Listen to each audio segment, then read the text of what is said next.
ஆம், நாங்கள் உண்மையிலே எங்களுடைய சங்கத்திட ஒரு சில அங்கத்தவர்களுடன் நாங்கள் ராஜகிரியில் பொதுபல சேனாவில் பிரதம சிஇஓ திலந்த விதானகி அவர்களை நாங்கள் சந்தித்தோம். சந்தித்து அவர் கேட்டார், நான் உங்களை ஹிரு டிவியில் கண்டுள்ளேன், நீங்கள் ஹஜ் கோட்டா சம்பந்தமாக ஹிரு டிவி நியூஸில் ஒரு அறிக்கை விட்டீங்க, இது சம்பந்தமாக என்ன உங்களுக்கு நடந்தது என்று அவர் வினவினார். அப்பொழுது நானும் என்னுடைய மற்ற முகவர்களும் நாங்கள் அவர்கள்ட்ட நடந்த கதையை கூறினோம். ஏனென்றால் உண்மையிலே பெரும் கவலைக்குரிய விஷயமாவது, உண்மையிலே நாங்கள் அவர்களுடைய சந்தித்து எங்களுடைய சமுதாயத்தை காட்டி கொடுக்கவோ அதெல்லாமல் இஸ்லாத்துக்காக வேண்டி துரோகம் செய்யவோ நாங்கள் அவரிடத்துக்கு போகவில்லை. ஆனாலும் இந்த சம்பவம் நான் உண்மையிலே சொல்ல வேண்டும் என்றால், இன்று எங்களோட முஸ்லீம்களால் ஒதுக்கப்பட்ட ஒரு முஸ்லீம்களோட விரோதியாக நாங்கள் கூறுவ இந்த பொதுபல சேனாவில் ஒரு முக்கியமான ஒரு அங்கத்தவரான திலந்த விதானகி அவர்களை சந்தித்த கிடைக்கிறது ஒரு நல்ல தூர நோக்கத்தோடு பார்க்குற மக்களுக்கு ஒரு நல்ல காரியமாக தான் நான் கருதுகிறேன். காரணம் என்று கேட்டால், நாங்கள் உண்மையிலே அந்த இடத்தில் கௌரவ ஃபௌதி ஹாஜியார் அவர்கள் எங்களுடைய ஹஜ் முகவர்கள், என்னுடைய சங்கத்தில் 70 முகவர்கள் இருக்கிறார்கள். இதில் ஒரு 10 பேரை கொண்ட ஒரு குழு தான் நாங்கள் உயர் நீதிமன்றத்தில் வழக்கு தாக்கல் செய்தோம். உயர் நீதிமன்றத்தில் எங்களுக்கு சார்பாக தீர்ப்பு கிடைத்தது.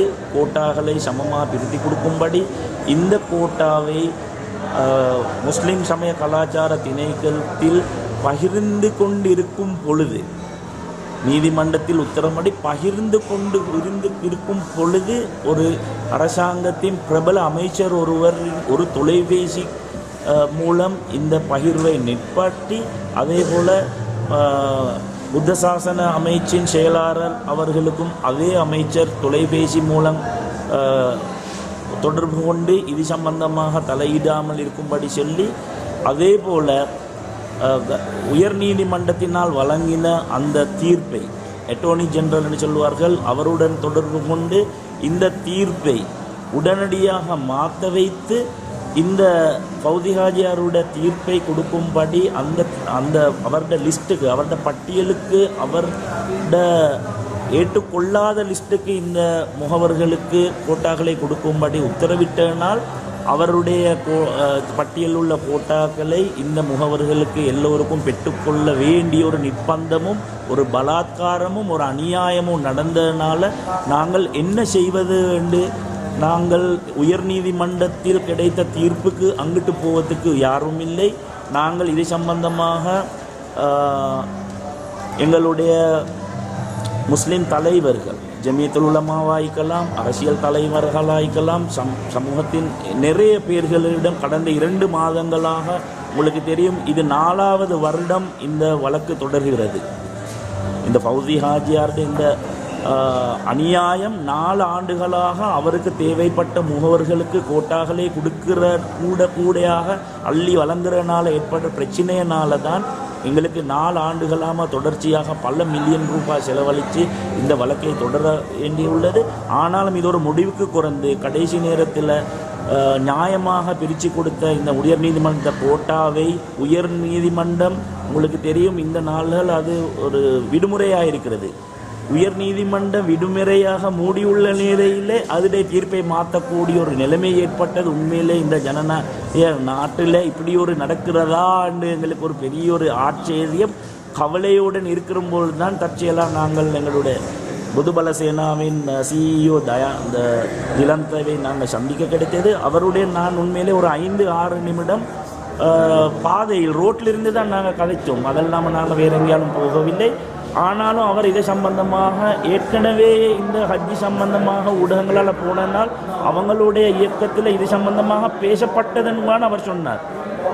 உண்மையிலே அந்த தொடர்பு நாங்கள் அதோட முடிஞ்சு விட்டோம். அதெல்லாமல் நாங்கள் நாட்டுக்கோ தீனுக்கோ எங்களுடைய சமுதாயத்துக்கோ துரோகம் அளித்தவர்கள் அல்ல. ஆனாலும் ஃபௌதி ஹாஜியாருடைய சகாக்களும் அவரும் ஊடக மூலமாக இதை நடந்த உண்மை என்ன என்று அவருடைய தவறை மூடி மறைத்துவிட்டு நாங்கள் சமூக துரோகிகளாக ஊடகங்கள் மூலமாக எல்லா ஊடகங்களிலும் அது இன்டர்நெட்டாக இருக்கலாம், மொபைலாக இருக்கலாம், ப்ரெஸ் பத்திரிகைகளிலே எங்களை சமூக துரோகிகளாக காட்டி கொடுத்து அவர் செஞ்ச தவறை மூடி மறைத்து ஒரு கவலைக்குரிய ஒரு நிலைமைக்கு ஆகியுள்ளதை பற்றி நாங்கள் கவலைப்படணும். ஆனாலும் நாங்கள் உண்மையிலே இஹ்லாஸோடு போராடினது நியாயத்துக்காக வேண்டிதான். இன்னொரு காரணம் நான் சொல்ல வேண்டும், சில பேர் எனக்கு குத்தம் சாட்டுறாங்க, பணத்துக்காக வேண்டி நாங்கள் பொது சேனாவை சந்தித்தோம் என்று. பணத்துக்காக வேண்டி நாங்கள் சந்தித்து இருந்திருந்தால் உண்மையிலே பௌதி ஹாஜியாருடைய மிச்ச நெருங்கின நண்பன் சேஃபே டிராவல்ஸ் ஃபாரூக் ஹாஜியார் அவர்கள் தொலைபேசி மூலம் எனக்கு வழக்கை நிப்பாட்டுமாறும் எனக்கு லஞ்சமாக 1 கோடி ரூபா தருமாறும் எனக்கு தொலைபேசி மூலம் வாக்களித்தால் அதை நான் ஃபோனில் ரெக்கார்ட் பண்ணி வச்சிருக்கிறேன். எனக்கு மீடியா எல்லோரையும் அழைப்பித்து இதை போட்டு காட்டலாம். படத்துக்காக வேண்டுமென்னா என்ன 5-10 கோட்டாகளை எடுக்கிறதை விட அந்த காசை எடுத்துக்கொண்டு எனக்கு இந்த இதிலிருந்து விடுதலை விட்டுவிட்டு எனக்குடைய தன்வாசை பார்க்கலாம். ஆனாலும் நாங்கள் 4 காலமாக இந்த 70 முகவர்களும் இந்த சங்கத்தை சேர்ந்து நாங்கள் ஒரே குரலில் போராடினது இந்த அநியாயம், இந்த பௌதி ஹாஜியாரால் இந்த 4-5 வருடமாக செய்து வர அநியாயத்துக்காக வேண்டி, என்றால் அவர்களுடைய சகாக்கள் 20 பேரை சந்தோஷப்படுத்துறதுக்காக வேண்டி 70 முகவர்களுடைய கோட்டாவை குறைத்து இவங்களை கொடுத்து சந்தோஷப்படுத்தியது இது நியாயமில்லை.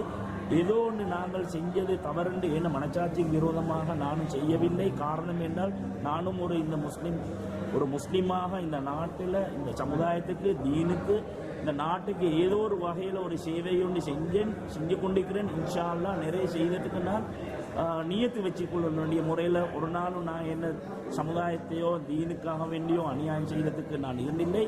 ஆனாலும் உண்மையிலே இப்போ நடந்தது என்னவாகி நான் இருந்தாலும் பொதுபல சேனாவுடைய முக்கியமான அங்கத்தவருடைய ஒரு தொடர்பை அல்லாஹ் தாலா எனக்கு ஏற்படுத்தி தந்தான். சற்று முன்னுக்கும் கூட அவர் தொலைபேசியில் என்னோட கதைத்தார். இதில் என்ன நடந்ததுன்னு சொன்னால் நிறைய விஷயங்கள் கடந்த 2-3 நாட்களாக தொலைபேசி மூலம் நாங்கள் நிறைய விஷயங்களை பேசினோம். ஹஜ் கோட்டா சம்பந்தமாக அல்ல, அவர் சில கருத்துக்களை வெளியேற்றினார். அவங்களுடைய அந்த கருத்துகள் முஸ்லீம்களுக்கு விரோதமாக அவங்களோட சில செயல்பாடுகளை அவங்க சரியா பிழையா இல்லாட்டி முஸ்லீம்கள்ட பிழையா சரியா இதை சம்பந்தமாக கலந்து ஆலோசிக்கிறதுக்கு ஒரு ப்ரோட் மைண்டட்னு சொல்லுவாங்க, ஒரு பெரிய உள்ளங்கொண்ட ஜனநாயகங்கள் உங்கள்கிட்ட இல்லை என்று சொன்னார். நான் உண்மையிலே வெட்கப்பட்டேன். அவர் சொன்னார், அது உலமாக்களாய்க்கலாம், அரசியல் தலைவராய்க்கலாம், முஸ்லீம் ஜன தலைவர்களாய்க்கலாம், எல்லோரும் எங்களுடன் ஒரு வாதத்துக்கு தான் வாரது ஒழிய இந்த பிரச்சனையை இருந்து சமாதானமாக சுமூகமாக தீர்த்து கொள்றதுக்கு உங்கள்கிட்ட சரியான அந்த தலைவர்கள் இல்லை. இதை பற்றி நாங்கள் கவலைப்படுறோம்னு என்கிட்ட இப்போ சற்று முன்னுக்கு தொலைபேசி மூலம் சொன்னார். உண்மையிலே நாங்கள் வெட்கப்படணும் என்றால் அவங்க பௌத்த மக்கள், நான் செல்ல வரவில்லை பொதுபலனில் சேனா நல்லம், நாங்கள் நல்லம், அவங்க பிள்ளை நாங்கள் பிள்ளை என்று ஏதோ எங்களுக்கு மத்தியில் எங்களுடைய சமுதாயத்துக்கு மத்தியில் ஏதோ பிரச்சனைகள் ஏற்பட்டிருக்குது. உண்மையிலே இதை நாங்கள் ஒரு நல்லொரு முறையில் உண்மையிலே நான் பெருமைப்படுகிறேன். அல்லாஹ் எனக்கு ஒரு தந்த ஒரு பெரிய ஒரு பாக்கியம். அவர் இன்றைக்கு ஒரு வீடு சொன்னார், உண்மையிலே உங்களோட பிள்ளை தலைவர்களையும் எங்களையும் இணைத்து வைக்கிறதுக்கு நீங்கள் ஒரு பங்களிப்பு செய்யுங்கள் என்ன சொன்னார். இது எனக்கு கிடைச்ச ஒரு பாக்கியம். இன்னொன்று நான் சொன்னேன், எங்களுடைய தலைவர்கள்மார்களை தனியை சந்திக்கிறதுக்கு இல்லை, நாங்கள் ஒரு இதை சம்பந்தமாக என்னையும் கூப்பிட்டார். நீங்கள் வாங்கள் தொலைபேசியில் எங்களோட இருந்து பேசுவோம்னு அன்றைக்கு சொன்னார். வல்லாகி சொன்னார், தொலைபேசியில் எங்களோட இருந்து நீங்கள் பேசுங்கள்.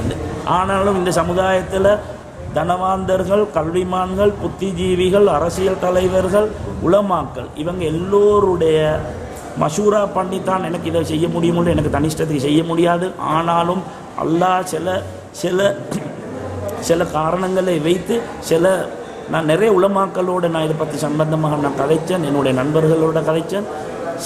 என்னுடைய முக்கியமான 2-3 நண்பர்கள் சொன்னார், இந்த தொடர்பை நீ தூண்டிக்காத, இதை கண்டினியூ பண்ணு முகமது, இது எங்களுக்கு தேவைப்படும் சமுதாயத்துக்கு இது ஒரு புரோஷனமாக அமையும் என்றால் ஒரு நட்பொண்டு உண்டாகிட்டு.